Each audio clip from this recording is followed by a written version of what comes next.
Dear students, அதாவது வந்து girls BSc nursing MSc nursing வந்து படித்தவங்க வந்து ஆர்மியில் வந்து ஜாயின் பண்ணுறதுக்குரிய நோட்டிஃபிகேஷன் வந்து வந்திருக்கு. டிகிரி படித்தவங்க எம்என்எஸ் என்ட்ரி மூலியமாக வந்து ஜாயின் பண்ணலாம். அதுக்குரிய லேட்டஸ்ட் நோட்டிஃபிகேஷன் வந்து வந்திருக்கு. அதை பற்றி தான் வந்து பார்க்க போகிறோம். அதாவது வந்து பிஎஸ்சி எம்எஸ்சி முடித்த கேர்ள்ஸ் ஸ்டூடெண்ட் மட்டும் வந்து இதுக்கு வந்து அப்ளை பண்ணலாம். இதுக்கு வந்து ஏஜ் லிமிட் வந்து பார்த்தீங்க அப்படின்னா 25 டிசம்பர் 1988 26 டிசம்பர் 2002 வந்து பிறந்தவங்க வந்து அப்ளை பண்ணலாம். அதாவது வந்து 21 வயசுலேருந்து 35 வயசு வரைக்கும் உள்ளவங்க வந்து அப்ளை பண்ணலாம். இதுக்கு வந்து ஃபிசிக்கல் எஃபிஷியன்சி டெஸ்ட் வந்து கிடையாது, ஃபிசிக்கல் ஃபிட்னஸ் டெஸ்ட் மட்டும்தான் வந்து பார்ப்பாங்க. உங்களுக்கு வந்து எக்ஸாம் வந்து எப்படி இருக்கும் அப்படின்னா வந்து கம்ப்யூட்டர் பேஸ்ட் டெஸ்ட் வந்து நடக்கும். இதுக்குரிய டெஸ்ட் வந்து யார் நடத்துவாங்க அப்படின்னா நேஷ்னல் டெஸ்டிங் ஏஜென்சி அப்படிங்கிறவங்க வந்து எக்ஸாம் வந்து நடத்துவாங்க.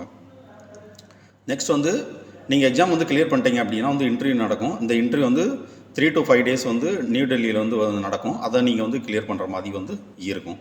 நெக்ஸ்ட் வந்து மெடிக்கல் வந்து கிளியர் பண்ணலாம். மெடிக்கல் அப்படின்னா வந்து ஃபிசிக்கலி வந்து ஃபிட்டாக இருக்கீங்களா அப்படிங்கிறத வந்து பார்ப்பாங்க. அதுக்கடுத்து வந்து ஃபைனல் செலெக்ஷன் வந்து என்டிஏ வெப்சைட்டில் வந்து வெளியிடுவாங்க. நீங்கள் ஸ்டார்டிங்கே வந்து சேரும்போது வந்து பார்த்தீங்க அப்படின்னா சார்ஜ் சர்வீஸ் கமிஷன் அப்படிங்கிறது மூலியமாக வந்து சேர்கிற மாதிரி வந்திருக்கும். இதில் வந்து ஸ்டார்டிங்கே வந்து உங்களுக்கு லெஃப்டினன்ட் அப்படிங்கிற ரேங்க் வந்து கிடைக்கும். உங்களுக்கு நல்ல சேலரி வந்து இது மூலியமாக வந்து கிடைக்கும். ஓகேவா?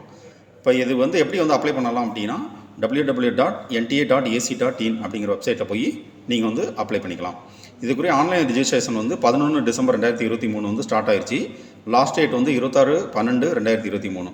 கடைசி வந்து ஒரு 4 நாள் 5 நாளைக்கு வந்து வெப்சைட் வந்து ஹேங் ஆகும். அதனால் வந்து முன்கூட்டியே வந்து அப்ளை பண்ணுறது வந்து நல்லது.